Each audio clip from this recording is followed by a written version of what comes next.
Queridos irmãos, queridas irmãs, então esse vídeo é de número 166. Depois desse, nós vamos gravar esse mais um só, que aí completa-se os 5 vídeos do dia de hoje. Então, 166, Obsessões e Possessões, a Gênesis, capítulo 14, nos encontramos ainda na questão de número 46. Então, aqui, voltando a aonde nós paramos, o trabalho se torna mais fácil quando o obsidiado compreendendo a sua situação. Mas no vídeo anterior nós já comentamos essa questão no sentido de que quem tem conhecimento dessa situação é o espírita. 95% da população não é espírita. Então, vamos pensar, 5% só tem conhecimento do espiritismo, tem conhecimento dessa situação, mas apenas 2,5% faz alguma coisa para poder se libertar. 2,5%, mesmo sendo espírita, ignora. É onde Kardec resumiu-se a obsessão em 3 fases: a obsessão simples, a fascinação e a subjugação. Nós vamos ver isso mais adiante aqui na questão 47 em diante, nós vamos ver isso do que nós estamos comentando aqui. Então, o trabalho se torna mais fácil quando o obsidiado compreendendo a sua situação, né? Para ele concorre com a vontade e a prece. Então, se o obsidiado tem conhecimento da sua situação, eu estou sob a influência de um obsessor de vidas passadas, porque eu o prejudiquei, né? Eu tenho ciência disso. Isso é a pessoa mentalmente conversando com ele mesmo. Então, eu tenho, já que a espiritualidade está fazendo a parte dela, lá na casa espírita a qual eu frequento, eles estão tratando o meu obsessor, porque ele é teu obsessor. Você quem plantou, então o giló é teu. Não adianta. Então é o obsessor, é o obsessor. Então, os mentores na casa espírita a qual eu frequento, eles estão tratando do meu obsessor, né? Então não basta só os mentores fazer a parte deles, não basta o meu obsessor fazer a parte dele. Eu tenho que fazer a minha parte também. Eu tenho que procurar hoje ser melhor que ontem, amanhã melhor que hoje. Eu tenho que procurar ser mais humilde, eu tenho que deixar um pouco esse orgulho de lado, esse egoísmo, essa inveja, esse ciúme, essa maledicência. Eu tenho que deixar Barrabás de lado. Eu tenho que orar, eu tenho que vigiar, eu tenho que policiar os meus pensamentos. Eu tenho que fazer a minha parte. Você consegue entender com todo respeito a importância do obsidiado? Então, a aplicação, como está escrito aqui, com o objetivo de dar-lhe educação moral, não é só da educação moral apenas ao obsessor. Os dois tem que ser sentado. Senta-se o obsessor e o obsidiado, assim simbolicamente dizendo. Vamos ter uma conversa agora aqui. Isso é só encenando, só para ficar mais fácil. Vocês dois, obsessor, essa é a tua responsabilidade. Obsidiado, essa é a tua responsabilidade. Eu aqui me encontro apenas na condição de intermediário. Eu estou intermediando a situação de vocês dois. Então, e aquelas pessoas que não tem só um obsessor? Tem vários obsessores. Oh, mas tem isso também? É lógico que tem, ué. Numa existência, quantos inimigos a pessoa não contrai? Então, por exemplo, isso é exemplo, não é acusação, não. Porque veja bem, aqui é Luiz Antônio que está falando. Aqui não é Marcílio, aqui não é Fernando, porque ele está de castigo, tá no toco. Aqui não é vó, entendeu? Então não é acusando ninguém, não. Mas veja bem, um político que rouba a nação. Quantos milhões de pessoas aquele político não lesa? Então, aqueles milhões de pessoas lesadas por aquele político, ou por aquele político, vamos pensar por esse lado. Retornando à pátria espiritual, aqueles que foram lesados por aquele político, se não perdoa aquele político, eles se transformam em obsessores daquele político. Agora você imagina, Brasil, 200 milhões de habitantes? Vamos pensar nisso, né? 200 e poucos milhões, né? Acho que é isso mesmo, 200 e poucos milhões de habitantes. Você já imaginou 100 milhões? 100 milhões de 100 milhões de obsessor? Deus que me livre! Eu não estou aguentando meia dúzia. Agora imagina 100 milhões, 50 milhões. Então, é complicado, porque às vezes a pessoa pensa de um jeito e é de outro, né? Então, o trabalho se torna mais fácil quando o obsidiado, compreendendo a sua situação, para ele concorre a vontade e a prece. Então, sentado ali, o intermediador leva o conhecimento dele, fala, tua responsabilidade é essa, tua é essa. Mas ele ali, aquele obsidiado, é espírita. Ele está a fim de resolver aquela situação. Ele está a fim de resolver aquela situação, aquela pendência de vidas passadas. Mas, como já dissemos, não são todos os obsidiados que estão a fim de resolver as pendências de existências passadas. 95% porque não são espíritas, porque não têm conhecimento dos desígnios das leis de Deus, não têm conhecimento do fato obsidiado e obsessor. 100% os espíritas, 50% porque ignora. Ah, não há necessidade disso não. Mesmo tendo conhecimento de causa e de efeito, ignoram, passam por cima, sofrem as consequências, mas deixa para as próximas existências, para resolver o que tem que ser resolvido nessa.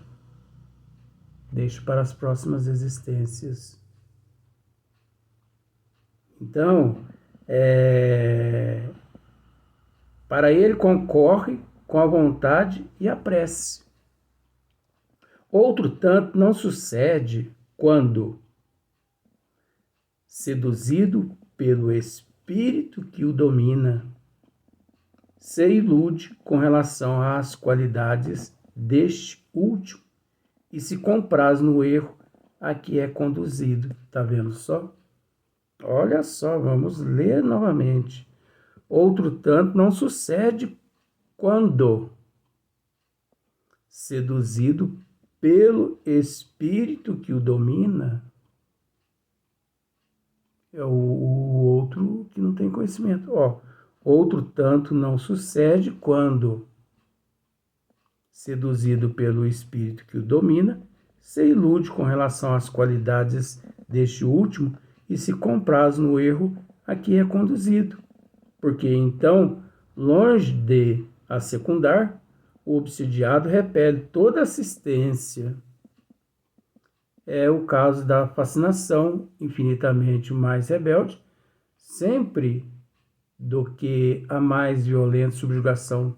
Aí é o livro dos médiuns, parte 2, capítulo 23, que nós vamos tratar, mas nós vamos tratar do livro dos médiuns no próximo vídeo. Então, o contrário acontece. Outro tanto não sucede quando, seduzido pelo espírito que o domina, se ilude com relação às qualidades desse último e se compraz no erro a que é conduzido.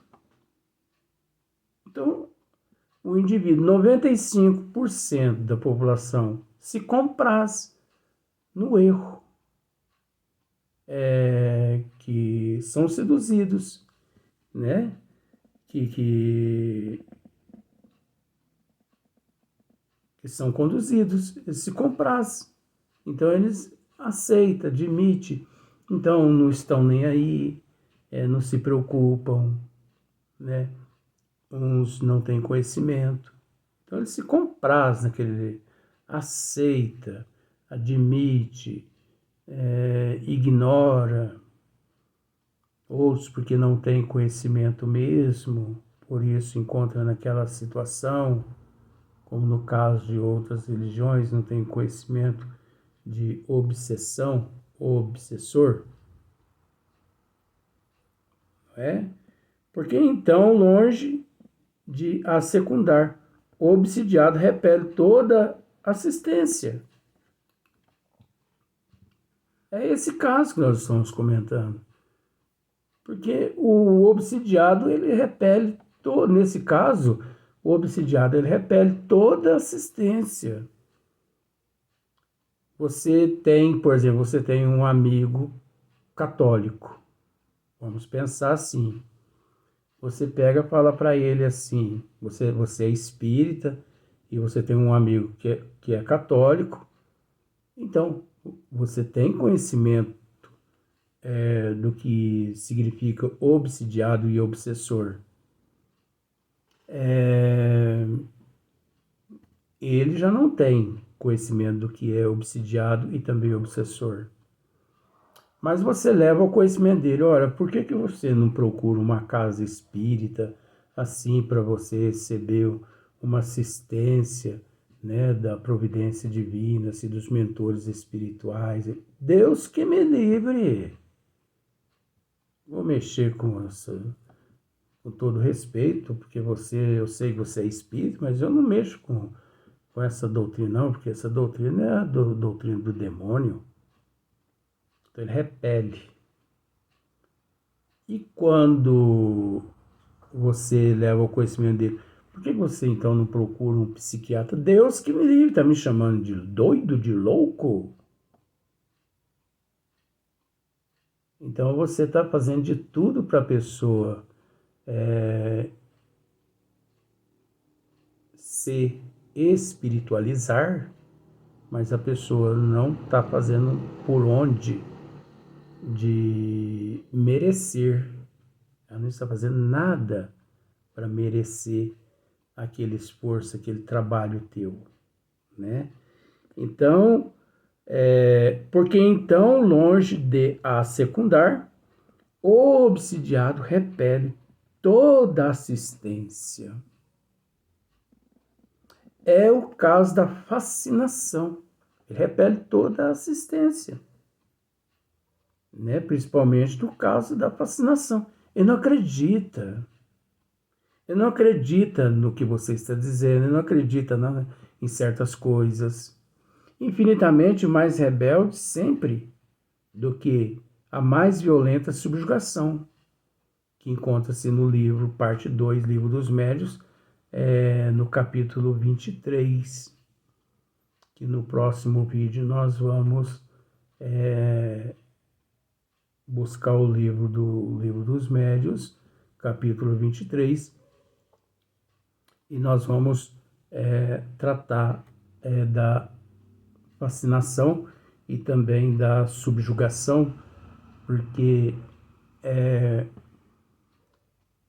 possessão nada mais é que sinônimo de subjugação. Então nós vamos ver que o termo possessão quase sempre ele é deixado de lado, porque através dos estudos, então Kardec chegou-se a essa conclusão, né, que de fato o espírito ele não entra, ele não se apodera em partes assim, definitivamente do ser, porque o outro ser ali já se encontra, né, que habita aquele organismo, aquele corpo orgânico. Então, para que consumasse de fato a possessão, um espírito teria que vir tomar o meu lugar e eu saio desse corpo e ele assume esse corpo. Então, isso não ocorre. Isso não ocorre. Desliga-se o meu eu desse corpo. Então, seria o mesmo que, vindo a óbito, o meu corpo. Aí um outro espírito vem e entra nesse corpo e assume esse corpo. E dali em diante, ele passa a se manifestar aqui na Terra. Você, por exemplo, você ao se deparar com esse corpo, você diz assim: oi, Luiz Antônio, tudo bem? Que Luiz Antônio? Meu nome é Geraldo. Aí você, mas Geraldo? É Geraldo. Ah, mas por que Geraldo? É porque o Luiz Antônio morreu e eu assumi o corpo dele. Você não está sabendo que o Luiz Antônio morreu, não? Aí chega uma pessoa e fala para você assim: ah, você não ficou sabendo que o Luiz Antônio morreu há 6 meses atrás? Não, Luiz Antônio morreu. Gente, eu não sabia. Ah, eu estava viajando, por isso eu não sabia. Aí, se fosse o caso também assim, quantos espíritos não iriam lá no cemitério e no momento em que a pessoa, antes de ser sepultada, eles vão lá e entram no corpo da pessoa, né? Possuía, possesso ali, levanta aquele corpo e sai andando, né? Aí todo mundo fala assim: mas a pessoa ressuscitou. Não, é o espírito que entrou no corpo e passou daquele momento em diante a agir de acordo com a persona, de acordo com a personalidade dele. Mas isso não é possível, né? Não, só comentando de que a possessão leva a pessoa a crer dessa forma. Mas Kardec nos esclarece que isso é impossível. Uma vez você nesse corpo físico, esse corpo físico ele é teu, é uma roupa tua, é uma vestimenta tua, e que ninguém se apodera desse corpo, uma vez que você se desliga desse corpo. Agora, é lógico que A doutrina dos espíritos, ela nos esclarece que, devido às faculdades mediúnicas, existe aqueles fatores que os bons espíritos, sim, e também os espíritos maléficos, sim, por um certo período, através das faculdades mediúnicas, eles podem se manifestar através de um fator assim imperceptível, que às vezes as pessoas ali nem percebe o momento quando aquele espírito ele se aproxima, que ele se faz presente, que ele, né, ali se liga a todos aquelas ligações perispirituais e espirituais e orgânicas do médium, mas durando-se apenas alguns períodos, às vezes algumas horas, 1 hora, 2 horas, 3 horas, de acordo com a necessidade dos trabalhos a serem realizados, e mesmo assim ocorrem muitos, enfim, ocorre durante aquele período muitas coisas ali que até o próprio médium ali ele desconhece, porque nem tudo ele fica sabendo, ainda mais no caso de um médium dotado da faculdade mediúnica da inconsciência, né? Então, mas isso no livro dos médiuns nós já estudamos essas questões também. Então, nós vamos passar para o próximo livro, para o próximo vídeo, onde nós vamos buscar no livro dos médiuns, na parte 2ª, no capítulo 23, onde trata-se a respeito da fascinação, da subjugação, né? Onde Kardec aqui, ele trata desse assunto, que na verdade é um complemento desse assunto que nós estamos conversando aqui. Vamos para o próximo vídeo.